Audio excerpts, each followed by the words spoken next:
بسم اللہ الرحمن الرحیم، اللہ کے نام سے جو رحمان اور رحیم ہے۔ البقرہ نام اور وجہ تسمیہ۔ اس سورہ کا نام بقرہ اس لیے ہے کہ اس میں ایک جگہ گائے کا ذکر آیا ہے۔ قرآن مجید کی ہر سورہ میں اس قدر وسیع مضامین بیان ہوئے ہیں کہ ان کے لیے مضمون کے لحاظ سے جامع عنوانات تجویز نہیں کیے جا سکتے۔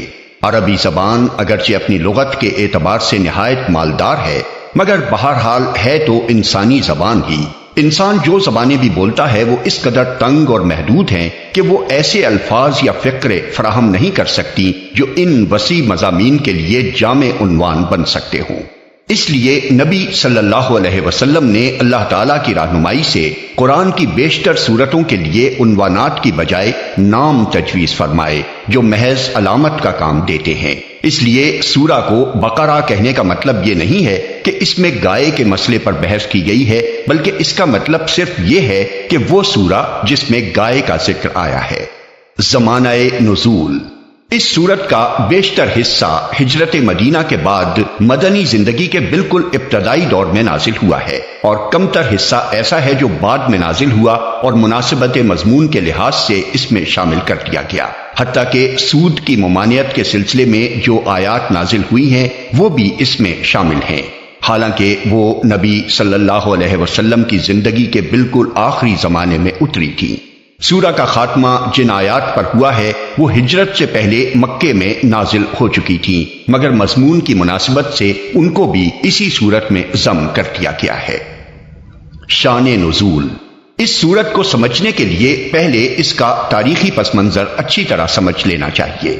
ایک، ہجرت سے قبل جب تک مکے میں اسلام کی دعوت دی جاتی رہی، خطاب بیشتر مشرکین عرب سے تھا جن کے لیے اسلام کی آواز ایک نئی اور غیر مانوس آواز تھی۔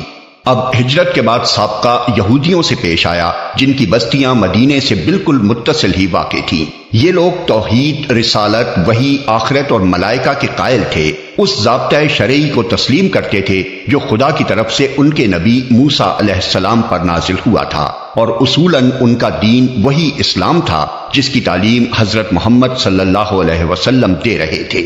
لیکن صدیوں کے مسلسل انحطاط نے ان کو اصل دین سے بہت دور ہٹا دیا تھا۔ اس وقت حضرت موسیٰ کو گزرے ہوئے تقریباً 19 صدیاں گزر چکی تھیں۔ اسرائیلی تاریخ کے حساب سے حضرت موسیٰ علیہ السلام نے 1272 قبل مسیح میں وفات پائی، اور نبی صلی اللہ علیہ وسلم 610 بعد مسیح میں منصب نبوت پر سرفراز ہوئے۔ ان کے عقائد میں بہت سے غیر اسلامی عناصر کی آمیزش ہو گئی تھی جن کے لیے تورات میں کوئی سند موجود نہ تھی۔ ان کی عملی زندگی میں بکثرت ایسے رسوم اور طریقے رواج پا گئے تھے جو اصل دین میں نہ تھے اور جن کے لیے تورات میں کوئی ثبوت نہ تھا۔ خود تورات کو انہوں نے انسانی کلام کے اندر خلط ملط کر دیا تھا، اور خدا کا کلام جس حد تک لفظاً یا معناً محفوظ تھا اس کو بھی انہوں نے اپنی منمانی تعویلوں اور تفسیروں سے مسخ کر رکھا تھا۔ دین کی حقیقی روح ان میں سے نکل چکی تھی، اور ظاہری مذہبیت کا محض ایک بے جان ڈھانچہ باقی تھا جس کو وہ سینے سے لگائے ہوئے تھے۔ ان کے علماء اور مشائخ، ان کے سرداران قوم اور ان کے عوام سب کی اعتقادی، اخلاقی اور عملی حالت بگڑ گئی تھی، اور اپنے اس بگاڑ سے ان کو ایسی محبت تھی کہ وہ کسی اصلاح کو قبول کرنے پر تیار نہ ہوتے تھے۔ صدیوں سے مسلسل ایسا ہو رہا تھا کہ جب کوئی اللہ کا بندہ انہیں دین کا سیدھا راستہ بتانے آتا تو وہ اسے اپنا سب سے بڑا دشمن سمجھتے اور ہر ممکن طریقے سے کوشش کرتے تھے کہ وہ کسی طرح اصلاح میں کامیاب نہ ہو سکے۔ یہ لوگ حقیقت میں بگڑے ہوئے مسلمان تھے جن کے ہاں بدعتوں اور تحریفوں، منہ شگافیوں اور فرقہ بندیوں، استخاں گیری اور مغز افغنی، خدا فراموشی اور دنیا پرستی کی بدولت انحطاط اس حد کو پہنچ چکا تھا کہ وہ اپنا اصل نام مسلم تک بھول گئے تھے، محض یہودی بن کر رہ گئے تھے، اور اللہ کے دین کو انہوں نے محض نسل اسرائیل کی آبائی وراثت بنا کر رکھ دیا تھا۔ پس جب نبی صلی اللہ علیہ وسلم مدینہ پہنچے تو اللہ تعالیٰ نے آپ کو ہدایت فرمائی کہ ان کو اصل دین کی طرف دعوت دیں۔ چنانچہ سورہ بقرہ کے ابتدائی 15-16 رکوع اسی دعوت پر مشتمل ہیں۔ ان میں یہودیوں کی تاریخ اور ان کی اخلاقی و مذہبی حالت پر جس طرح تنقید کی گئی ہے اور جس طرح ان کے بگڑے ہوئے مذہب و اخلاق کی نمایاں خصوصیات کے مقابلے میں حقیقی دین کے اصول پہلو بپہلو پیش کیے گئے ہیں، اس سے یہ بات بالکل آئینے کی طرح واضح ہو جاتی ہے کہ ایک پیغمبر کی امت کے بگاڑ کی نوعیت کیا ہوتی ہے۔ رسمی دینداری کے مقابلے میں حقیقی دینداری کس چیز کا نام ہے، دین حق کے بنیادی اصول کیا ہیں اور خدا کی نگاہ میں اصل اہمیت کن چیزوں کی ہے۔ 2.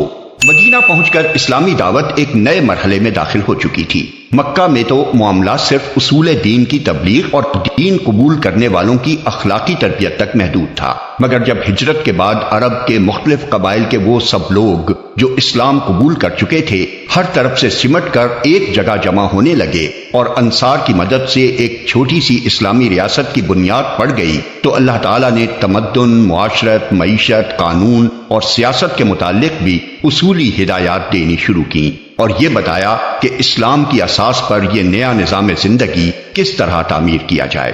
اس سورت کے آخری 23 رکوع زیادہ تر انہی ہدایات پر مشتمل ہیں جن میں سے اکثر ابتدا ہی میں بھیج دی گئی تھیں اور بعض متفرق طور پر حسب ضرورت بعد میں بھیجی جاتی رہیں۔ 3. ہجرت کے بعد اسلام اور کفر کی کشمکش بھی ایک نئے مرحلے میں داخل ہو چکی تھی۔ ہجرت سے پہلے اسلام کی دعوت خود کفر کے گھر میں دی جا رہی تھی اور متفرق قبائل میں سے جو لوگ اسلام قبول کرتے تھے وہ اپنی اپنی جگہ رہ کر ہی دین کی تبلیغ کرتے اور جواب میں مصائب اور مظالم کے تختہ مشق بنتے تھے۔ مگر ہجرت کے بعد جب یہ منتشر مسلمان مدینہ میں جمع ہو کر ایک جتھا بن گئے اور انہوں نے ایک چھوٹی سی آزاد ریاست قائم کر لی تو صورتحال یہ ہو گئی کہ ایک طرف ایک چھوٹی سی بستی تھی اور دوسری طرف تمام عرب اس کا استحصال کر دینے پر تلا ہوا تھا۔ اب اس مٹھی بھر جماعت کی کامیابی کا ہی نہیں بلکہ اس کے وجود و بقا کا انحصار بھی اس بات پر تھا کہ اولاً وہ پورے جوش و خروش کے ساتھ اپنے مسلک کی تبلیغ کر کے زیادہ سے زیادہ لوگوں کو اپنا ہم عقیدہ بنانے کی کوشش کرے، ثانیاً وہ مخالفین کا برسر باطل ہونا اس طرح ثابت و مبرہن کر دے کہ کسی ذی عقل انسان کو اس میں شبہ نہ رہے، ثالثاً بے خانمہ ہونے اور تمام ملک کی عداوت و مزاحمت سے دوچار ہونے کی بنا پر فقر و فاقہ اور ہمہ وقت بے امنی و بے اطمینانی کی جو حالت ان پر طاری ہو گئی تھی اور جن خطرات میں وہ چاروں طرف سے گھر گئے تھے ان میں وہ ہراساں نہ ہوں بلکہ پورے صبر و ثبات کے ساتھ ان حالات کا مقابلہ کریں اور اپنے عزم میں ذرا تزلزل نہ آنے دیں۔ رابعاً وہ پوری دلیری کے ساتھ ہر اس مسلح مزاحمت کا مسلح مقابلہ کرنے کے لیے تیار ہو جائیں جو ان کی دعوت کو ناکام کرنے کے لیے کسی طاقت کی طرف سے کی جائے، اور اس بات کی ذرا پرواہ نہ کریں کہ مخالفین کی تعداد اور ان کی مادی طاقت کتنی زیادہ ہے۔ خامساً ان میں اتنی ہمت پیدا کی جائے کہ اگر عرب کے لوگ اس نئے نظام کو جو اسلام قائم کرنا چاہتا ہے فہمائش سے قبول نہ کریں تو انہیں جاہلیت کے فاسد نظام زندگی کو بزور مٹا دینے میں بھی تامل نہ ہو۔ اللہ تعالیٰ نے اس صورت میں ان 5 امور کے متعلق ابتدائی ہدایات دی ہیں۔ 4. دعوت اسلامی کے اس مرحلے میں ایک نیا عنصر بھی ظاہر ہونا شروع ہو گیا تھا اور یہ منافقین کا عنصر تھا۔ اگرچہ نفاق کے ابتدائی آثار مکہ کے آخری زمانے میں بھی نمایاں ہونے لگے تھے مگر وہاں صرف اس قسم کے منافق پائے جاتے تھے جو اسلام کے برحق ہونے کے تو معترف تھے اور ایمان کا اقرار بھی کرتے تھے لیکن اس کے لیے تیار نہ تھے کہ اس حق کی خاطر اپنے مفاد کی قربانی اور اپنے دنیاوی تعلقات کا انقطاع اور ان مصائب و شدائد کو بھی برداشت کر لیں جو اس مسئلہ کے حق کو قبول کرنے کے ساتھ ہی نازل ہونے شروع ہو جاتے تھے۔ مدینہ پہنچ کر اس قسم کے منافقین کے علاوہ چند اور قسموں کے منافق بھی اسلامی جماعت میں پائے جانے لگے۔ ایک قسم کے منافق وہ تھے جو قطعاً اسلام کے منکر تھے اور محض فتنہ برپا کرنے کے لیے جماعت مسلمین میں داخل ہو جاتے تھے۔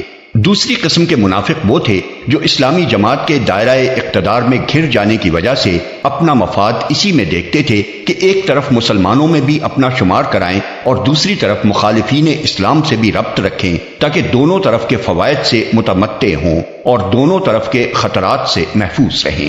تیسری قسم ان لوگوں کی تھی جو اسلام اور جاہلیت کے درمیان متردد تھے، انہیں اسلام کے برحق ہونے پر کامل اطمینان نہ تھا مگر چونکہ ان کے قبیلے یا خاندان کے بیشتر لوگ مسلمان ہو چکے تھے اس لیے یہ بھی مسلمان ہو گئے تھے۔ چوتھی قسم میں وہ لوگ شامل تھے جو امر حق ہونے کی حیثیت سے تو اسلام کے قائل ہو چکے تھے، مگر جاہلیت کے طریقے اور اوہام اور رسمیں چھوڑنے اور اخلاقی پابندیاں قبول کرنے اور فرائض اور ذمہ داریوں کا بار اٹھانے سے ان کا نفس انکار کرتا تھا۔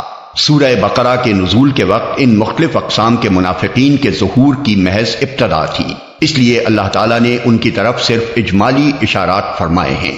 بعد میں جتنی جتنی ان کی صفات اور حرکات نمایاں ہوتی گئیں اسی قدر تفصیل کے ساتھ بعد کی صورتوں میں ہر قسم کے منافقین کے متعلق ان کی نوعیت کے لحاظ سے الگ الگ ہدایات بھیجی گئیں۔ بسم اللہ الرحمن الرحیم، اللہ کے نام سے جو رحمان اور رحیم ہے۔ الف لام میم، ذلك الكتاب لا ريب فيه هدى للمتقين الذين يؤمنون بالغيب ويقيمون الصلاة ومما رزقناهم ينفقون۔ یہ اللہ کی کتاب ہے، اس میں کوئی شک نہیں ہے، ہدایت ہے ان پرہیزگاروں کے لیے جو غیب پر ایمان لاتے ہیں، نماز قائم کرتے ہیں، جو رزق ہم نے ان کو دیا ہے اس میں سے خرچ کرتے ہیں۔ الف لام میم، یہ حروف مقطعات قرآن مجید کی بعض صورتوں کے آغاز میں پائے جاتے ہیں۔ جس زمانے میں قرآن مجید نازل ہوا ہے اس دور کے اسالیب بیان میں اس طرح کے حروف مقطعات کا استعمال عام طور پر معروف تھا۔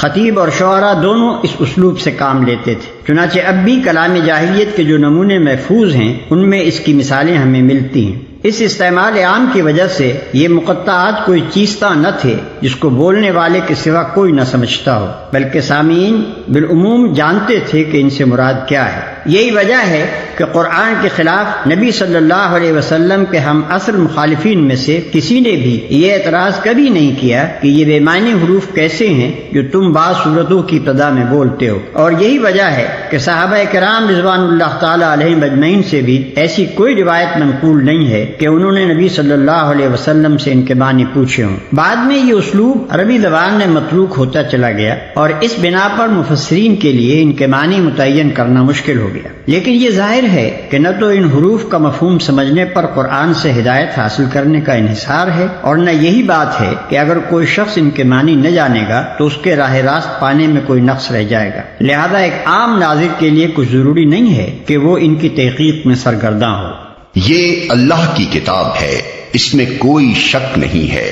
اس کا ایک سیدھا سادہ مطلب تو یہ ہے کہ بے شک یہ اللہ کی کتاب ہے، مگر ایک مطلب یہ بھی ہو سکتا ہے کہ یہ ایسی کتاب ہے جس میں شک کی کوئی بات نہیں ہے۔ دنیا میں جتنی کتابیں امور ما بعد طبیعت اور حقائق ما برائے ادراک سے بحث کرتی ہیں وہ سب قیاس و گمان پر مبنی ہیں، اس لیے خود ان کے مصنف بھی اپنے بیانات کے بارے میں شک سے پاک نہیں ہو سکتے، خواہ وہ کتنے ہی یقین کا اظہار کریں۔ لیکن یہ ایسی کتاب ہے جو سراسر علم حقیقت پر مبنی ہے، اس کا مصنف وہ ہے جو تمام حقیقتوں کا علم رکھتا ہے، اس لیے فی الواقع اس میں شک کے لیے کوئی جگہ نہیں۔ یہ دوسری بات ہے کہ انسان اپنی نادانی کی بنا پر اس کے بیانات میں شک کریں۔ ہدایت ہے ان پرہیزگاروں کے لیے، یعنی یہ کتاب ہے تو سراسر ہدایت اور رہنمائی، مگر اس سے فائدہ اٹھانے کے لیے ضروری ہے کہ آدمی میں چند صفات پائی جاتی ہوں۔ ان میں سے اولین صفت یہ ہے کہ آدمی پرہیزگار ہو، بھلائی اور برائی میں تمیز کرتا ہو، برائی سے بچنا چاہتا ہو، بھلائی کا طالب ہو اور اس پر عمل کرنے کا خواہش مند ہو۔ رہے وہ لوگ جو دنیا میں جانوروں کی طرح جیتے ہوں، جنہیں کبھی یہ فکر لاحق نہ ہوتی ہو کہ جو کچھ وہ کر رہے ہیں وہ صحیح بھی ہے یا نہیں، بس جدھر دنیا چل رہی ہو یا جدھر خواہش نفس دھکیل دے یا جدھر قدم اٹھ جائیں اسی طرف چل پڑتے ہوں، تو ایسے لوگوں کے لیے قرآن میں کوئی رہنمائی نہیں ہے۔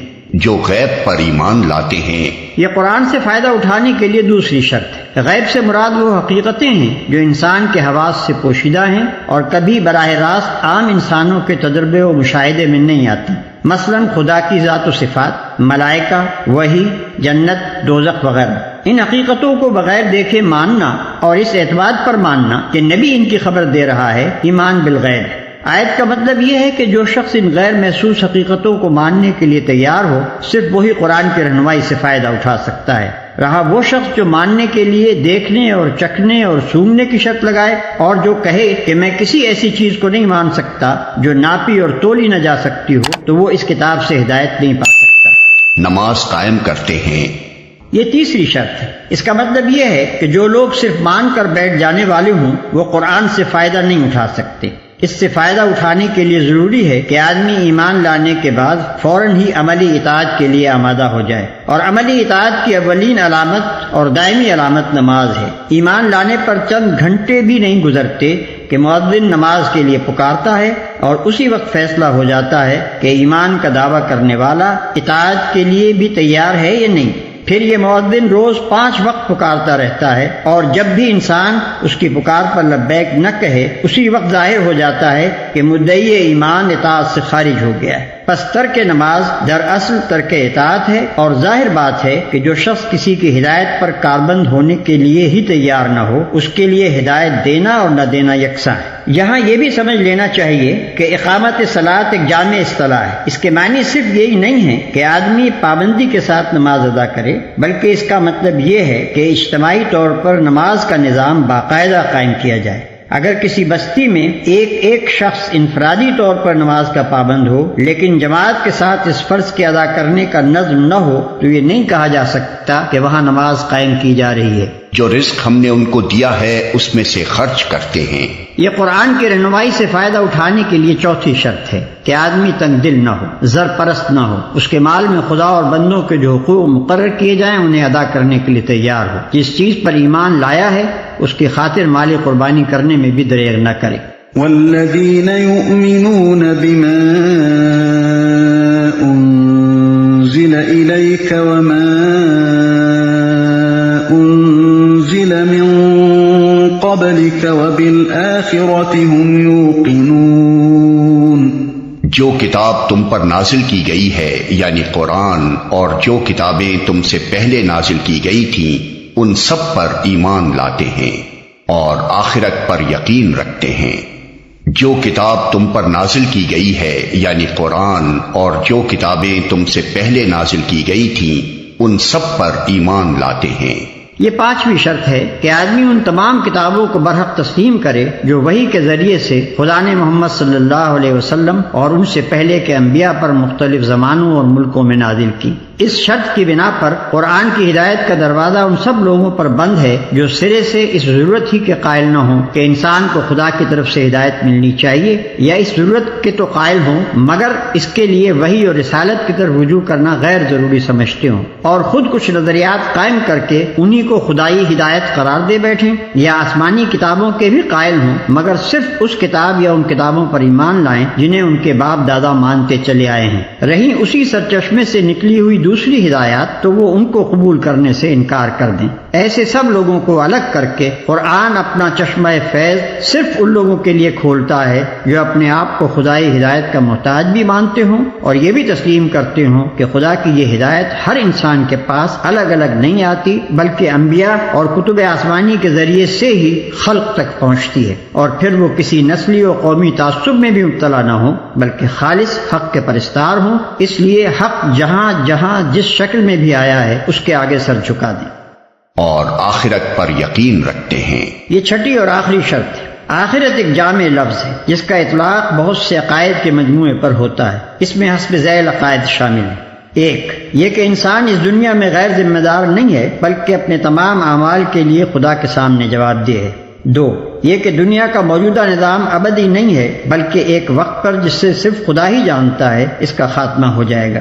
3 یہ کہ اس عالم کے خاتمے کے بعد خدا ایک دوسرا عالم بنائے گا اور اس میں پوری نوع انسانی کو جو ابتدائے آفرینش سے قیامت تک زمین پر پیدا ہوئی تھی بیک وقت دوبارہ پیدا کرے گا اور سب کو جمع کر کے ان کے اعمال کا حساب لے گا اور ہر ایک کو اس کے کیے کا پورا پورا بدلہ دے گا۔ 4 یہ کہ خدا کے اس فیصلے کی روح سے جو لوگ نیک قرار پائیں گے وہ جنت میں جائیں گے اور جو لوگ بد ٹھہریں گے وہ دوزخ میں ڈالے جائیں گے۔ 5 یہ کہ کامیابی اور ناکامی کا اصلی معیار موجودہ زندگی کی خوشحالی و بدحالی نہیں ہے، بلکہ در حقیقت کامیاب انسان وہ ہے جو خدا کے آخری فیصلے میں کامیاب ٹھہرے، اور ناکام وہ ہے جو وہاں ناکام ہو۔ عقائد کے اس مجموعے پر جن لوگوں کو یقین نہ ہو وہ قرآن سے کوئی فائدہ نہیں اٹھا سکتے، کیونکہ ان باتوں کا انکار تو درکنار، اگر کسی کے دل میں ان کی طرف سے شک اور تذبذب کی کیفیت بھی ہو تو وہ اس راستے پر نہیں چل سکتا جو انسانی زندگی کے لیے قرآن نے تجویز کیا ہے۔ أولئك على هدى من ربهم وأولئك هم المفلحون۔ ایسے لوگ اپنے رب کی طرف سے راہ راست پر ہیں اور وہی فلاح پانے والے ہیں۔ إن الذين كفروا سواء عليهم أأنذرتهم أم لم تنذرهم لا يؤمنون۔ جن لوگوں نے ان باتوں کو تسلیم کرنے سے انکار کر دیا ان کے لیے یکساں ہے، خواہ تم انہیں خبردار کرو یا نہ کرو، بہرحال وہ ماننے والے نہیں ہیں۔ جن لوگوں نے ان باتوں کو تسلیم کرنے سے انکار کر دیا، یعنی وہ 6 کی 6 شرطیں جن کا ذکر اوپر ہوا ہے پوری نہ کی، اور ان سب کو یا ان میں سے کسی ایک کو بھی قبول کرنے سے انکار کر دیا۔ ختم الله على قلوبهم وعلى سمعهم وعلى أبصارهم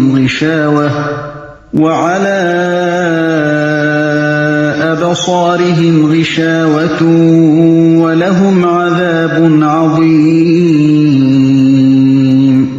اللہ نے ان کے دلوں اور ان کے کانوں پر مہر لگا دی ہے، اور ان کی آنکھوں پر پردہ پڑ گیا ہے، وہ سخت سزا کے مستحق ہیں۔ اللہ نے ان کے دلوں اور ان کے کانوں پر مہر لگا دی ہے۔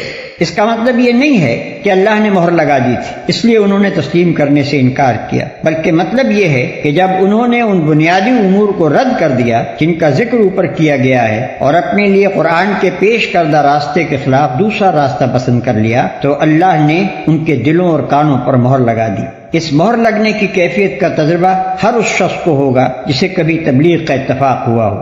جب کوئی شخص آپ کے پیش کردہ طریقے کو جانچنے کے بعد ایک دفعہ رد کر دیتا ہے تو اس کا ذہن کچھ اس طرح مخالف سمت میں چل پڑتا ہے کہ پھر آپ کی کوئی بات اس کی سمجھ میں نہیں آتی۔